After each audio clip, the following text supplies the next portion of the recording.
Today on Blue 58, 2020 wouldn't let the Packers go without one last piece of miserable news. David Bakhtiari is done for the year as the Packers prepare for their playoff run. So how do the Packers replace their starting left tackle? Unfortunately, they probably can't. Blue 58! Hello and welcome to another episode of Blue 58, the one and only podcast of thepowersweep.com. I'm your host, John Meerdink. Very happy to be with you here for another episode. Latest news notwithstanding. Normally, this would be a preview episode, and we've got a pretty well-established format for how we do those kind of shows, but there's a little bit else going on. And there's a couple other reasons that we may not want to do a podcast or a preview podcast that way. First and foremost, not a lot has changed since the Packers and Bears last played a little bit over a month ago. Secondly, it's clear what's at stake. The Packers win and they get the 1 seed, the Packers lose, and, well, there are some other scenarios that we should take a look at there. Third, even with David Bakhtiari out, the Packers should win. The Bears can win, but the Packers should win. So given that there's been a lot going on with the Packers this week, given that there's a lot going on with the podcast this week, let's talk about some of that other stuff. We're going to talk about David Bakhtiari. We're going to talk about Damon Harrison. We're going to talk about playoff scenarios. We're going to talk about how things have changed for the Packers over the course of this year by looking back at some of our polling stuff. First and foremost, a couple housekeeping things I want to get out of the way. Not get out of the way, spend a couple seconds talking about. First, I've really enjoyed getting a wave of donation receipts from everybody who's donated to our campaign over the last week and a half or so. It's only been 10 days. And by the time you hear this podcast, the fundraiser is going to be over. I initially wrote our fundraiser in my notes for the show, but really this is your fundraiser. It's become clear to me that I am merely a facilitator here, and there are a lot of generous people doing great work in the Packers community. And a lot of you are among them. As of this recording, we have totaled more than $2,500 in donations. And you should be incredibly proud of yourselves. This is beyond my wildest dreams. The initial goal, or I guess the initial threshold that I was trying to reach, I hoped we would reach, was $250. I said if we got to $250, then we would do the jersey giveaway. We've cracked 10 times that. And so many of the donations have come with wonderful stories. Here's one that I got permission to share. Connor Cuppa made his donation in honor of his aunt, Patty. Here's what he said. I donated in honor of my late grandfather, who is a lifelong Packers fan, that struggled with cognitive illness as he aged. His daughter, my aunt, Patty, has carried on his Packerdom, and it's a cornerstone of our very close relationship. I haven't been able to see her in person since the NFC Championship loss in January, but discussing the Packers and Blue 58 has kept us in constant contact in 2020. I'm gifting in honor of her to honor the memory of her father. There were a lot of stories like that. That one is extra special. But there were a lot of them that were all special in their own way. A lot of us have been touched by Alzheimer's. A lot of us know people quite close to us who have been affected by us. And it's been cool to see this group of people, this community, come together and support people dealing with this disease. This is year 5 of this podcast, and this is probably the single coolest thing I've been a part of with this show. We've talked to NFL players. We've talked to other people in this community on this show. We've had huge download numbers at times. Years from now, when this show is a memory instead of something I'm actually doing, this is going to be one of the things I think of first, and it's because of you. So thank you for helping build this community. And this community, just talking about the podcast for a second, has been really awesome in 2020. I don't think it's much of an understatement to say that it hasn't been the year that we expected. It's been a disappointing year in a lot of ways. Packers-wise, it's been pretty darn good. But it really has not worked out in a lot of ways how we thought it was going to be. It hasn't been a great year in a lot of different ways. But it's been super encouraging for me to be able to sit down and do this show a few times a week. And I owe a lot of that to you. Every single month in 2020, we had more downloads than the same month in 2019. January 2020 was bigger than the year prior, right on down through December. And that's all thanks to you. Thank you for telling your friends. Thank you for sharing it with people. And thank you for listening to the 115 episodes we put out in 2020. It was a lot of work, but it's worth it. And I'm grateful to everybody who listened. So with that, let's talk about some of the stuff that's happening Packers-wise this week. The big story was going to be Damon Harrison. The Packers are going out for some snacks late here in the year. But late this afternoon, I guess early this evening, we got news that the Packers have lost David Bakhtiari to what appears to be a torn ACL. Devastating news. Real kick in the teeth here late in the season. First and foremost, because David Bakhtiari is a great player. Great is a word that gets thrown around a little bit too much. He is legitimately great. The consensus best left tackle in the league today. A great guy and a great story on top of it. And it affects the Packers on the field and off the field. On the field, they got to figure out how to replace him.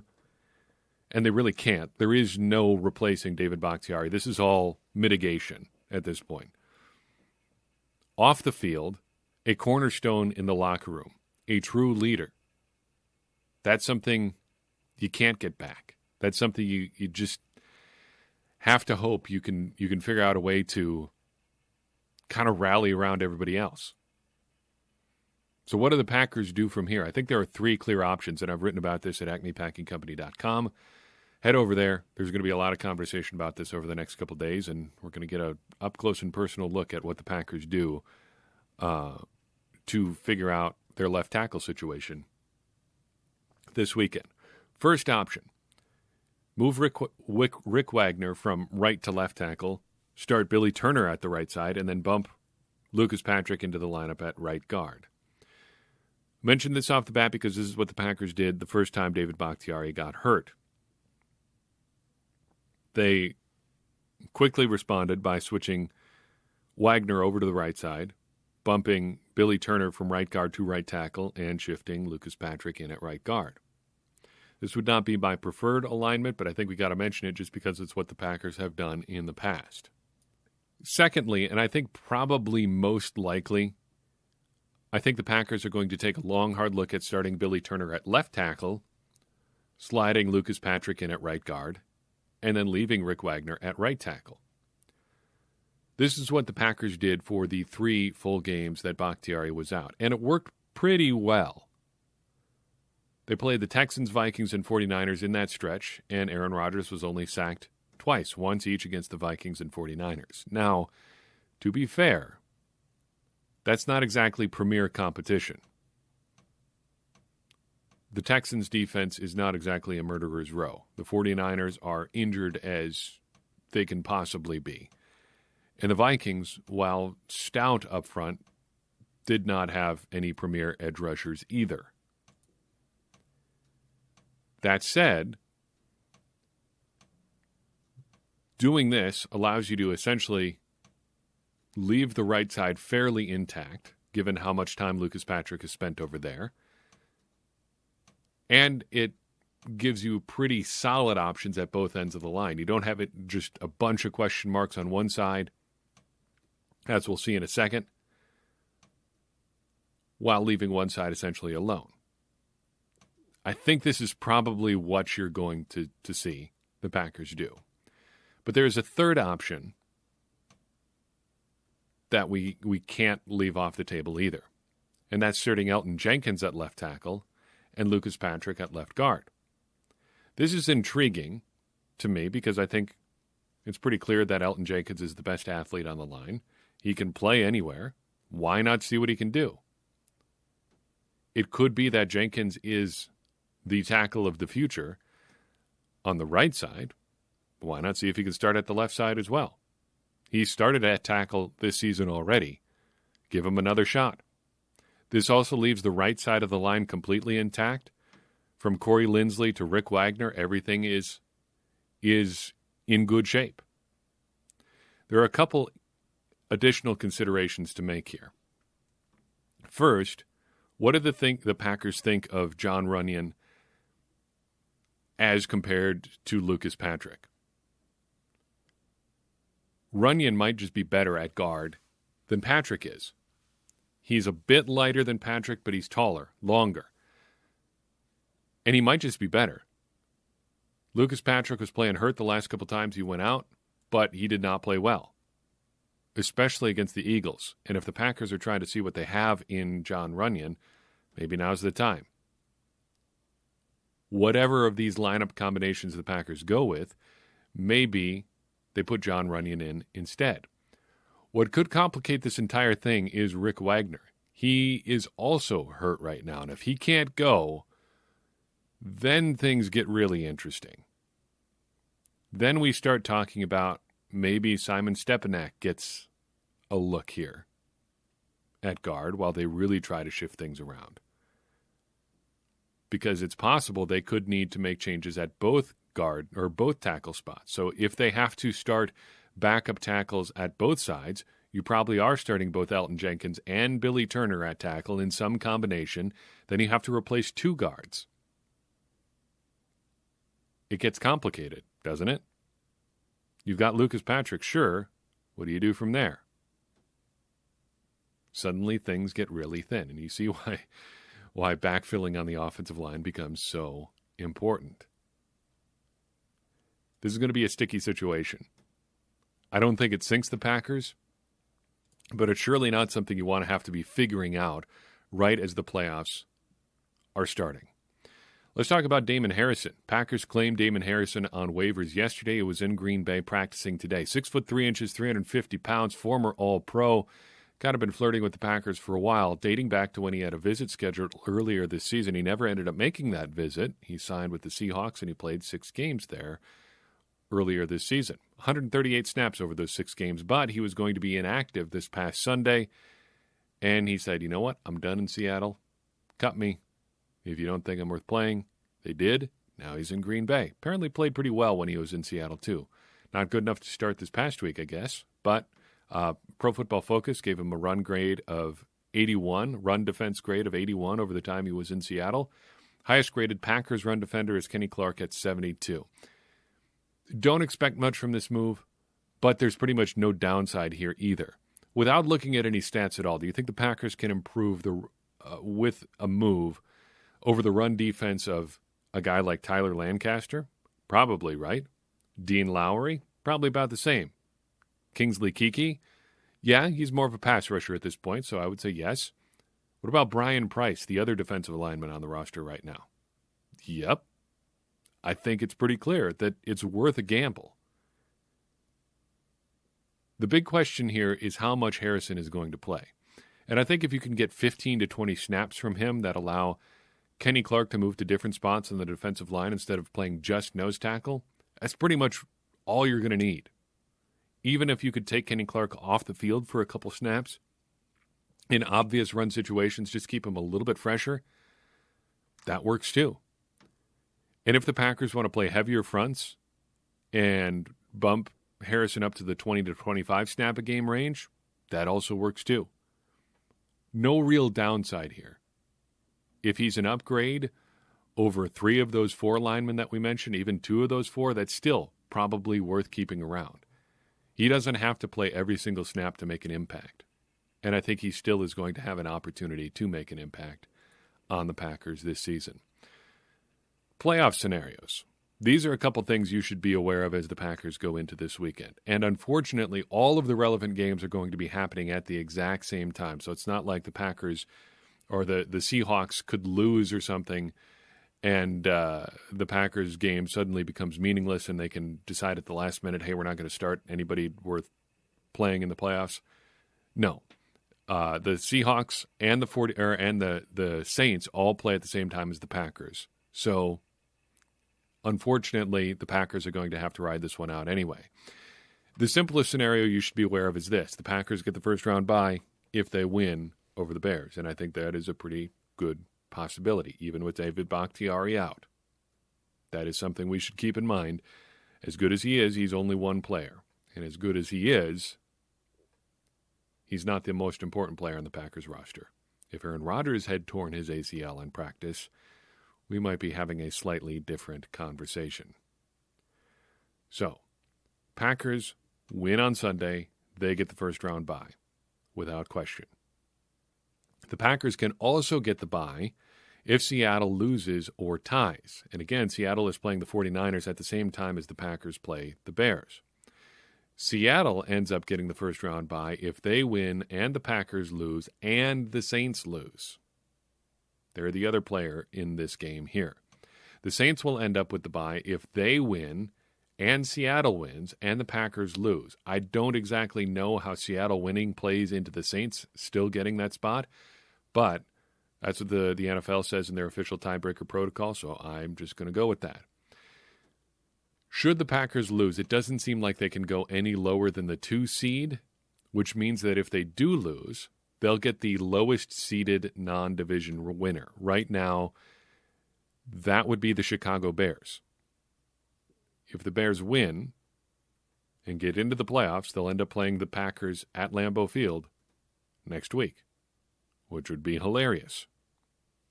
And as much as we like to kick the Bears around, I don't know if I really want to play a divisional opponent for a third time in one season in the playoffs.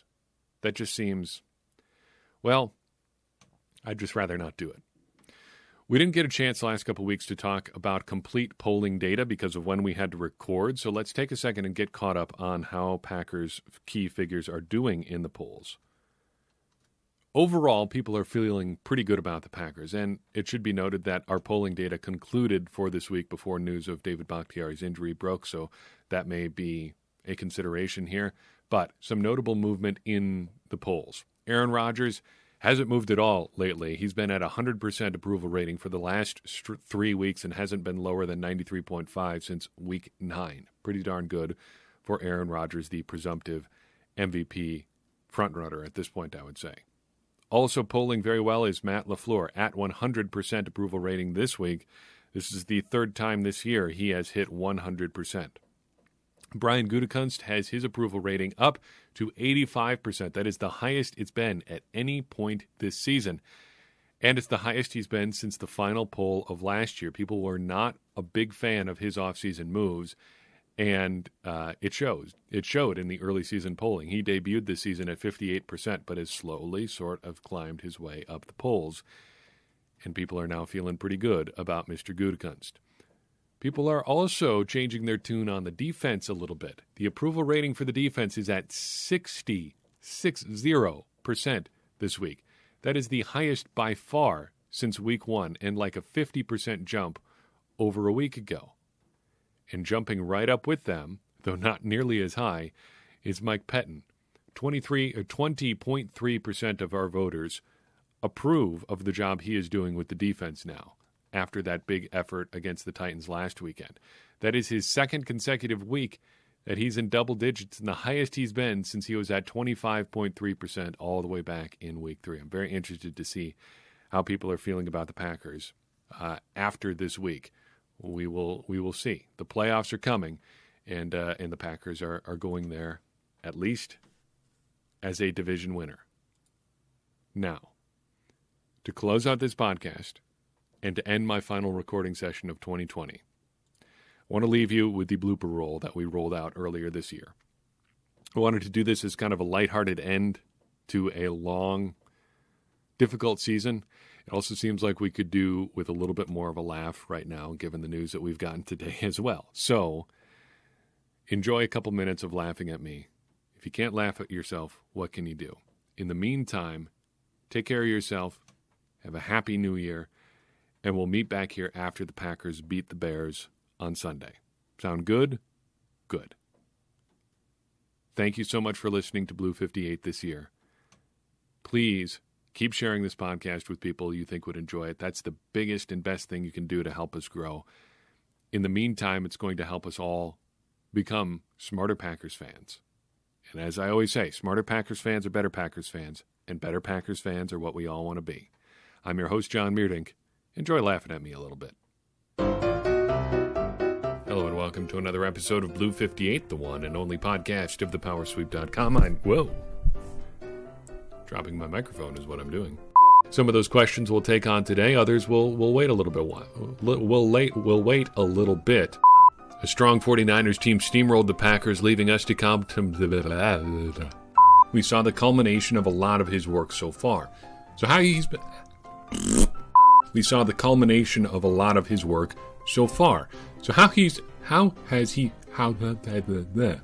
that's right. Up top, I introduced it correctly. We are doing. That doesn't make any sense.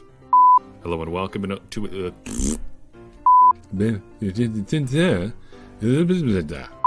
the bad. Today on Blue 58. The throat is very something today. Sitting in my basement, doing Packers takes to no one. Well, I mean to you. This is dumb. Let's do something else. Sweep.com. I am your Hope. Hope? Who's Hope? Game. That's how most teams play it. They have a lot of guys. They have a lot of guys. Oh boy.